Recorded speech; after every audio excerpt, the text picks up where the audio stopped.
corporate crash out. Will you cash in or crash out? Katie, do you read books? Not really. I try. I always get some from like Barnes and Noble, and I keep getting them, but I don't really read them. So, What kind of books do you buy? Like, are you buying like a rom-com? Are you buying like a thriller? Are you I buying like weird self-help books that are like make $1 million before you're 23? none of those actually. I have figured that if I'm going to go through the lengths to actually read, I might as well learn something. So I only buy like nonfiction books, which kind of deters my reading in general. So then I just don't end up reading the nonfiction books I got, especially during school. I feel like it's really hard because you're already learning so much. Like, fuck, I don't want to learn anymore, you know?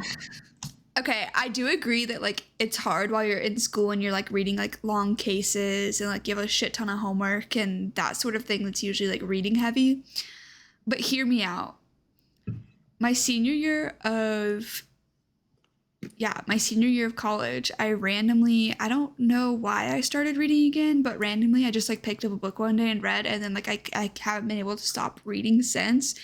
And then like I segued into nonfiction. Like you got to start like as smutty as it gets. It's like a gateway drug. You don't like you don't start out with like heroin. You got to start by smoking a little bit of pot. You can't just like go straight for the nonfiction, Katie. This is where you're failing. No, I think you're right. No, I think you're right. I think I need a gateway book. What's my gateway book? I've read After, but that's it.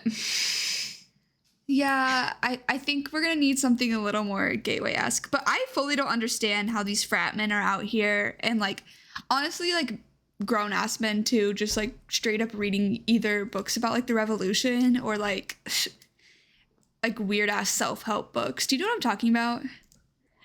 Yeah, I mean, my boyfriend read like a finance book and he said he's read it, but he hasn't. And it just sits there. And now it's like what he uses to prop up his monitor because his monitor is kind of short. So that's kind of what it's getting used for at this point. But no, at work, we also have a book club they're trying to start for the women. I don't know. It's like, you know how they have those women groups? Well, ours is trying to start a book club. So it's, I don't know. We'll see how it goes. I think that's fun. Like a book club definitely makes accountability, but I don't know. I love reading. To get everyone to read. And especially if you don't like the book, then that's the worst thing. I can understand if you don't have time. Like sometimes my grandma, she has a book club too, but it's like once a month they read a book and it's like really low stakes and they all get to like alternate picking. But with I think corporate, I think that's super cute. I watched this movie on Netflix and it was about these like old ladies and they have this book club and they've all had it since like they were our age. And they all like were super successful in their careers. One was like a judge, one was like a really high powered attorney, one I can't remember. They all like were really successful in life and then they just like had this book club like into their late 70s and every month a different person would pick a book and they would get together and read it, and a lot of other things happened. I won't spoil it, but it was one of the cutest movies I've seen in forever. that's so cute. We should do that. But then I have Maybe to if read. Maybe with you an know audio. if podcasting fails, me and Katie will then launch our audiobook collection where we'll just read to you guys. Um, get I ready. wanted to do that. I wanted to like be the voice person on an audiobook, but I don't think anyone would hire me. So, but maybe one day. You know, honestly, Maybe. I hate to break it, Katie. I'm not sure if you have the voice for that. I was gonna say, hopefully someone would listen to our podcast and be like, "Wow, this is the best voice I've ever heard," and she needs to write a cover for like the audiobook, whatever. I don't care. I really hate when I talk to people about like at work, like what they do. And people are like, oh, I read. And then I ask them what. And they're like, oh, I've been getting into Steinbeck recently. And I'm like, Katie, mm, nowhere is this happening. Nowhere is this at my happening. work. At my work, I literally talked to somebody and they're like, yeah, I've been really getting into Steinbeck. My gosh, have you seen the new, speaking of books, the new Netflix movie that dropped on Friday, My Oxford Year? No. Okay, so the premise is like this girl, she is really smart. She gets a degree at Cornell, I want to say. She has a job with Deloitte. Wow, I'm really good at telling this story. Okay, she has a job at like a really good company, like Deloitte-esque. It's not Deloitte, but maybe like Blackstone, Okay. KPG, something like that, like a household name of like business money vibes. And but she like defers her like job offer for a year, which first of all, that's not realistic. You can't just like defer your job offer for a year, but she defers her job offer for a year to live out her dream of spending the year at Oxford studying poetry. That's They talk about job offers and not ones that you can just magically defer for a year to go study at Oxford. That's true. I mean, I have heard like some places, if they have two start dates, like February and August, I know some of the big companies have those. They'll pay you sometimes to start at a different date if they don't want to take on so many people at once, or if they don't have the room to take you. So they like will pay you a little bit of a stipend to push your start date if there's like a hiring freeze or something. I have heard of that, but I haven't heard of like just, That's- oh, I don't really want to start. That's like my dream. Mine too, low key. Okay, so applications. Claire, you've never really shared your story of applications and kind of what internships you did undergrad. So I kind of want to hear, because I know you just did accounting, but Well, I did share last week about my HR interview for internships, but anyways, my sophomore year, I actually didn't work in accounting, Katie, for my internship. So sophomore year, I feel like it's really hard to get an internship, and I like applied to a million different places, and then wait, how I was many? in. I didn't keep track. I'm not organized like you. Oh. And I was just like getting ghosted or getting rejected, and I was like I had like dried up all of St. Louis and like where I'm from in Central Illinois, which is not a ton of internships. Like farming? It was like literally cold emailing like the most random ass people. Like I would do anything. And then finally, like randomly, one of our sorority sisters put a message in the group chat and was like, if anyone wants to live in Boston with me for the summer, like I have an extra room at my house and like my parents aren't going to be home a lot. So I like called her and I was like, hey, I'm into Boston. I wasn't really close with this girl at this point, so that was like kind of a choice, but now she's my best friend. What about me, So- Claire? Yeah, it depends on the day. I'm kidding. I'm kidding. But no, anyway, so I ended up interning at this oil and gas company, and I was like a rebate and reconciliation intern. And if you don't know what that means, basically this company was like a oil and gas distributor and also owned various chains of gas stations throughout the East Coast and South Atlantic. And so what I was in charge of is like, okay, we sold this many Pepsis. Pepsi's will give us like a rebate, like Pepsi, the supplier, will give us a rebate like of $1 or whatever per unit. So I'd have to like do like these huge data files of like units of sales and then like send like rebate invoices to vendors. And it was really boring. But I got really good at Excel and Tableau.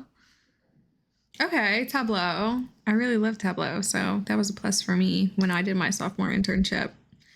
But Yeah. yeah, sophomore year is probably like the hardest. I feel like freshman is, I think most people just volunteer for a nonprofit or do something like that. That's what I did.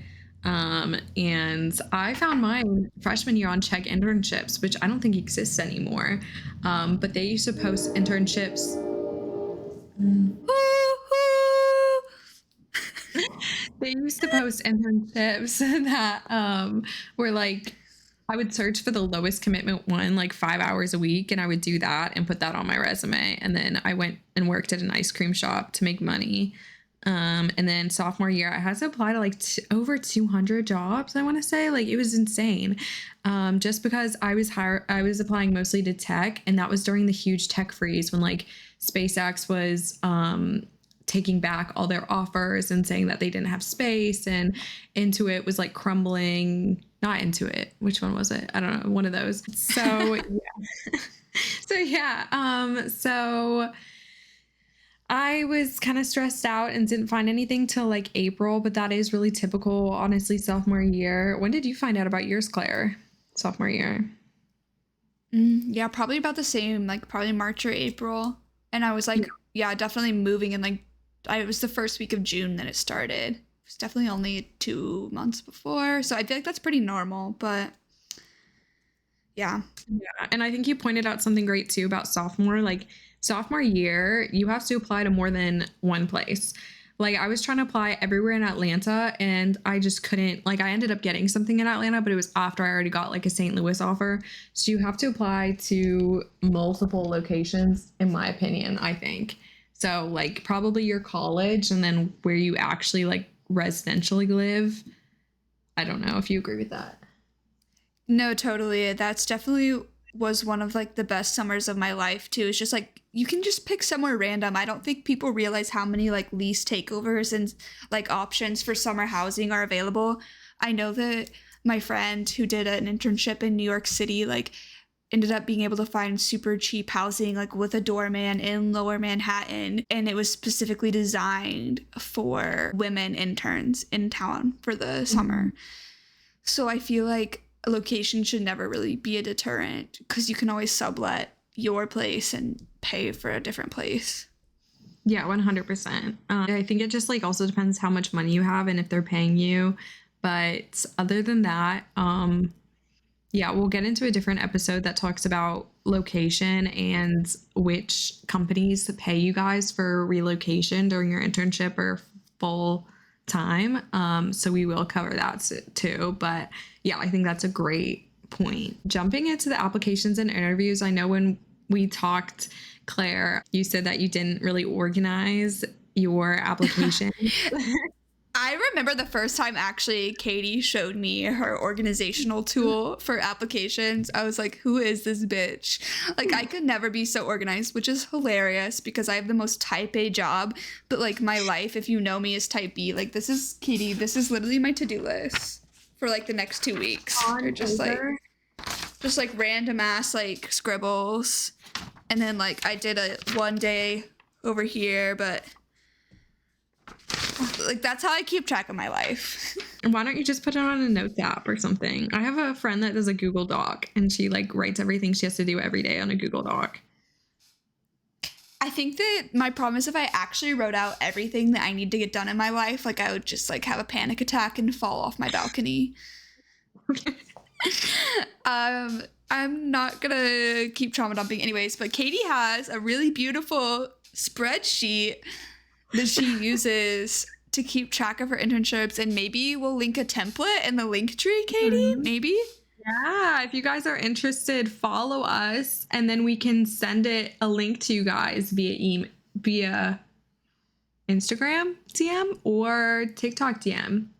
Can you send an Excel file on DMs? I don't know. We'll find out. Yeah, I think we can send the Google Excel link thing, Google Sheets. Oh yeah. You could like copy paste it. So I could look at it on my phone too, and then I could be like, oh, I got rejected again. No, just kidding.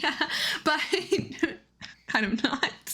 But yeah, for sophomore year, definitely keep track of all the places you applied to and then also all the positions you applied to. So that's also going to be really important because sometimes with a company, they tell you, you know, you got an interview, but they don't mention which position it was under. And then you're like, wait, how do I find this information again? Or sometimes you do know the position, but you don't know any of like the information about the position. And so in that case, what you're going to do is, since you kept track of like the exact title, you're going to type that in and then type in like job description, and hopefully Indeed or one of those old pages will come up.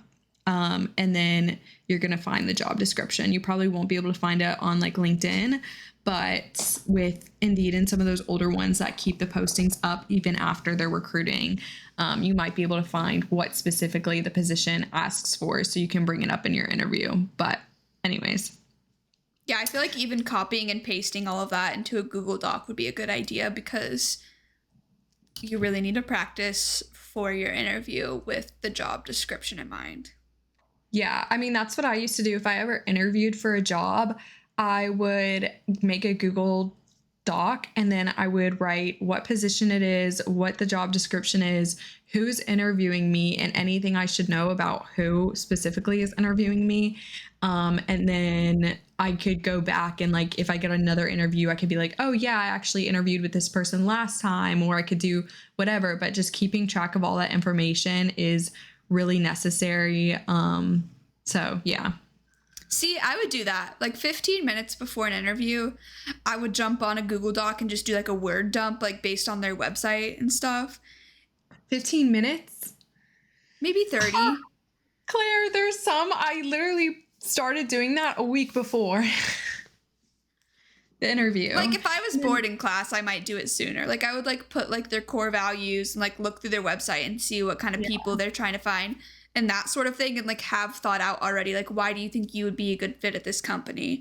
And I would already have that thought out based on like the job listing and like whatever values and different things I can find out, especially through like their LinkedIn page or their website. Yeah, I think specifically you brought up a good point with like core values. I think that's something, or like current news about the company or core values or something like that shows that you actually did research into the company and aren't just there and just showing up and don't really care about the company itself and just want an offer, because that's very transparent if you don't know anything about the company. So you're going to kind of want to know like what lines of business they have or LOBs. You know, if they're a public company and you're doing finance specifically for them, you might want to like glance over at 10K or 10Q or whatever. But yeah, that's a really good point of just some stuff to have on there. And then again, that why do you want to work here? Why do you want this position? You should have those like prepared, as well as, you know, tell me about yourself and all those questions. But I think those are the three main ones you just want to have ready. So let's see, if you guys are really in a bind at like the end, like let's say it's April and you guys like haven't started looking for an internship yet, startups and nonprofits are going to be your best friend. You probably won't get paid anything, but if you're just desperate to get an internship, at least there is that option. And you can kind of negotiate, like I said, down to like not necessarily 40 hours a week, but you can be like, oh, well, I have 10 hours a week, and they kind of have to like deal with that, or I could do 20 hours a week during the summer or something like that. Yeah. Which is, and then you can always do a part-time job to supplement if you like need money. One thing I'll say is I actually worked on a startup just for fun when I was a freshman and sophomore in college. And then I also worked in our school's entrepreneurship center, which was like connecting startups with VC, like fostering the startup community at our campus and that sort of thing. And they are constantly looking for people. Like if that's one thing I learned from that experience. And I definitely think that like you shouldn't discount it too much, because whenever I don't have it on my resume anymore, but when I had the startup on my resume, like people thought that was so cool and they always wanted to hear more about it. And that's actually somewhere where you're going to learn maybe even more than some of these bigger intern programs where you're just kind of running through their programming motions. Like that's, I feel like, where you're actually going to gain some like real technical skill that's like unique to you. But that could just be my love for startups of my pitch for why you should join them. No, I definitely agree with that. I think especially our school was really strong in this because we did both go to business school, but there were startups that were heavily connected to our school. And that's actually really common among a lot of different schools. You know, like people that create startups just kind of look for talent there and look for support. And so if you want to not necessarily be directly affiliated with your university, but kind of work for somebody, you can easily find that usually through your university or email your career center and ask what kind of startups came out of your school recently. So you can email them, and they usually really are receptive to people who still in school and want to work. So that's always a great point. I also want to say for the finance people, one of the best jobs you can also get is working for your school's hedge fund.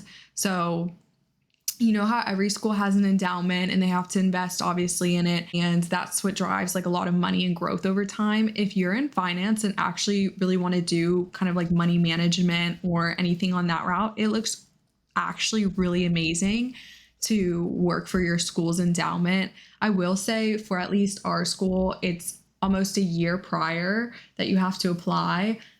So if your school's like that, you might have to still apply pretty early, but it is regarded as a pretty solid position, especially early in your career. If you work anywhere, honestly, it doesn't even necessarily have to be your school. It can be schools around you and other endowments, but it does look pretty good.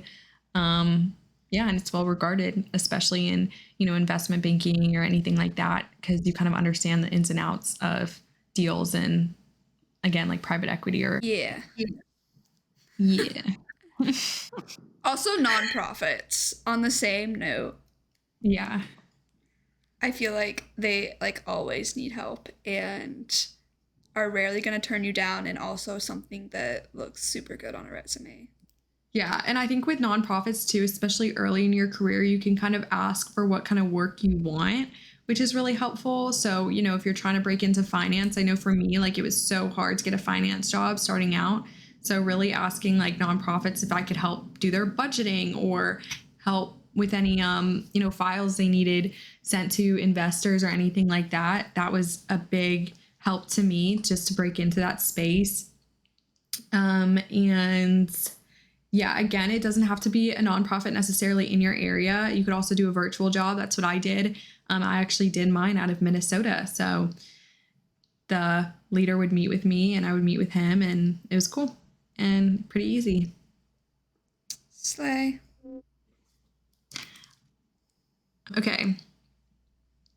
So, Claire, do you want to talk about timelines and like when people should apply for internships and full-time jobs? Yes, Katie, I'm so glad you asked. Because the crazy thing is how far out people are recruiting right now. It's like, I know it's going to be a little bit different for each industry, but if you're not locking in your internship for the next summer by like September, I would start to be a little worried, low key. Not to scare anyone, but I feel like that's when the good ones go. Not saying that you can't still find a good one, but it's never too soon to start looking. Just like maybe once a week, look at LinkedIn pages or Indeed pages or whatever form you like to look at, and just kind of scroll, and then one day something will pop up, and then just have your stuff ready so you can apply. Yeah. I think one of the biggest things too is like talking to friends about where they're applying, because I didn't do that a lot, but I realized a lot of us are applying to the same places, and it's like, okay, well, when's the deadline for this? When is the interview process for this? Because a lot of people will know things that maybe you don't know, or know that they're going to ask questions in interviews that you didn't know they were going to ask. And that's been super helpful for me. No, absolutely. But yeah, so I think especially we talked about this in a previous episode, but consulting and investment banking jobs are notorious for being really far out. Also some accounting jobs like Deloitte we talked about that recruit really far out. PwC sometimes as well. I've seen some really great graphics online showing the timelines for different industries. So I feel like even if you're applying for multiple industries, just to kind of Google it, and there's great resources out there that tell you when, and to have that like on your mind. Yeah, yes, even ChatGPT honestly has been pretty helpful, at least for me. And it's like, okay, what goals should I set? Because I think the problem is everyone's like, oh, this is such a big deal. Like it's so annoying to try to figure out what jobs I'm going to apply to, how often to work on this, like how often should I look at LinkedIn. I think it's good to have goals set, like, oh, I'm going to apply to 2 jobs this week or 3 jobs this week and things like that that help keep you motivated. So I also think that with those timelines, it's good to, like Claire said, do your research and keep goals for yourself. Speaking of other people applying at the same time, like your friends, have you seen the feature on LinkedIn that's like, there's 54 applicants right now for this job? I hate I it. hate that. I hate that. And I'm always like, that always makes me feel so rushed. Or it'll be like, be an early applicant. Only 2 applicants so far. And I'm like, is this scamming me? I know, because I'm like, okay, if there's not many applicants, is this a bad job? But if there's too many applicants, I'm like, oh, I'll never get the job. But again, guys, don't let that discourage you just because there's a lot of applicants. Like, it's way better to over apply than under apply, you know? So motivational, Katie. I love it. But yeah, it's so annoying though to like see how many people have applied, and it'll be like, oh, if I posted this an hour ago, and then there will be 2,000 applicants, and I'm like, what are you guys doing? But I guess some people have like bots that do it for them now, which is insane that we're living in a world like this, that it's this hard to get a job. But anyways, Low-key, I wish that like getting a job, I guess like LinkedIn is kind of like this, and there are some features on Indeed that mimic what I'm about to say. But I wish it was kind of like the college app, Common App. ooh, I talk about that like so much. I was talking to my dad about that the other day. I think it would just like make, why don't we centralize the talent pool? Yeah. No, I totally agree, because that just bothers me too, because I don't really know, what each company is about. Would I like the people there, the culture, everything like that. Like, college is way more focused on those things. And then it's very much, I feel like, more of a matching process than it is like, okay, you got accepted or denied. Everyone says it's a matching process, but it's really not. And I think you should have like early apply, where you like only apply to one company that you're really, really interested in. And that's the only one you apply to until a certain date. And then if you get in, you're definitely going to accept that company. Like, I don't understand why we don't do that, because there are some companies I'm really, really passionate about. And then it's like, okay, well, now everybody's applying. I think there should Yeah. be some distinction. The only thing from the perspective of the company is I think some common system like this would really create like volume problems. Like, there's no way the company could get through as many applications as would happen. Because just like myself, I know I would apply to more jobs if I had a tool like that. Yeah, I mean, I agree. But at the same time, I feel like there's better applications there as well. It's all these people that you might not have gotten the chance to look at. But yeah, you're right. I think they're just not, especially for some of the smaller companies, they just don't have the systems to handle that. Yeah. And I feel like with like these chat bots and like online application processes and how everything's working right now, I think there's like a big talent problem in connecting, like recruiters processing and digging through everything to find the real people. No, it's so difficult. I've met very few good recruiters. And I just want to say that too, because some recruiters totally forget who I am. Like, I'll have a conversation with them a week later. They're like, who is this? Like, who is this? Oh, what's your major? Oh, like, are you sure you're 18? Whatever. And I'm like, we literally just talked last week and went through all of this. And it's kind of frustrating, but I think a good recruiter changes the game. I've had some where I'll apply for 2 positions at a company and they say, I really like you for this position. Is it okay if like we move forward with this? I think you're much stronger here. And they kind of also work for you. I think those are the good recruiters, but not every recruiter is going to be a good recruiter. And so again, like, it's not necessarily that you got rejected because of the company doesn't want you. Sometimes it's just the way things work out based on their recruiting systems, which is unfortunate, but that does happen. I do think that I'm seriously gonna flip a switch if one more recruiter slides into my LinkedIn DMs with a vague ass job that they're trying to sell me on. Yeah, I kind of get annoyed by that too. I get a lot of master's programs though. And I'm like, you can look at my bio. I'm already in a master's program. So I don't know why they bother sending me those anymore. But No, it's really been pissing me off lately. I get at least 3 a day, and I think it's because there's such a drought in talent for the accounting industry right now. But I'm just like, leave me alone. You're kind of burning a bridge with me if I do find a job and then like have to go back to you and you've sent me 3 LinkedIn DMs like each a day apart. No thanks. yeah. Oh, the other thing, I know we were talking about moving cities and things like that. I would encourage everyone to move to a different city at some point, whether that's junior year or that's somewhere else other time. I think that's super important just because a lot of people tend to stay in their city and they don't branch out, but this is kind of the first time you can experience a new city and live there for 10 weeks without having to fully commit. So I think that's really important also to just branch out, try something new. I personally loved my experience in a different city right now. So yeah, would 10 out of 10 recommend. 100%. New bars, new places, new fun things to do, new friends to be made.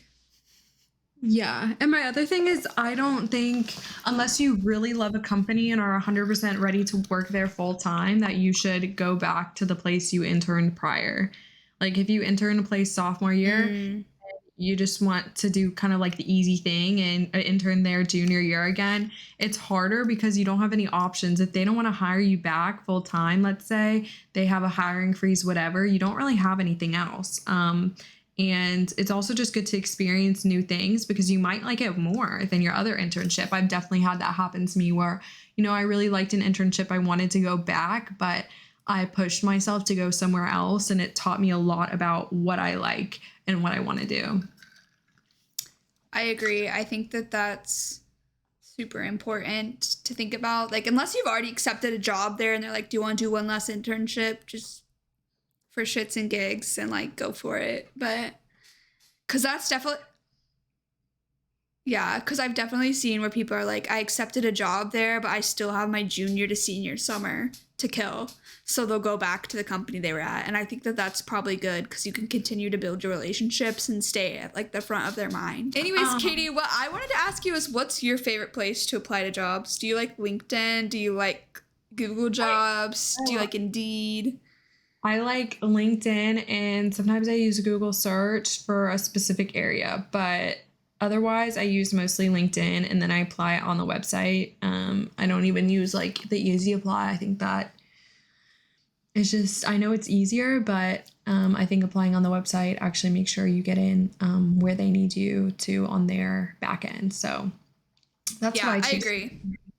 I usually use like the platforms to find the job, and then I go to their website because then you can also scroll through all of their job listings and make sure that like you're finding the best one that you can.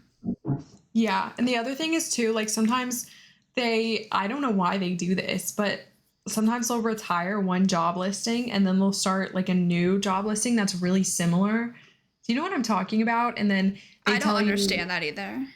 I honestly don't get it, but I just apply to like around 3 for each company. If I'm really excited about a company, I apply to 3 and I wouldn't apply to more than that.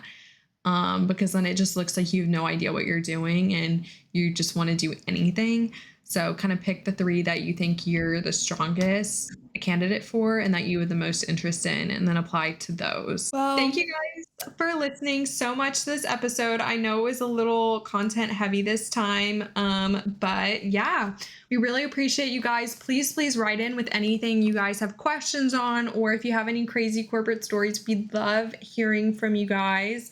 So make sure to write into our listener inbox or just DM our Instagram if that's easier for you guys. Slay. See y'all next time. See you next time.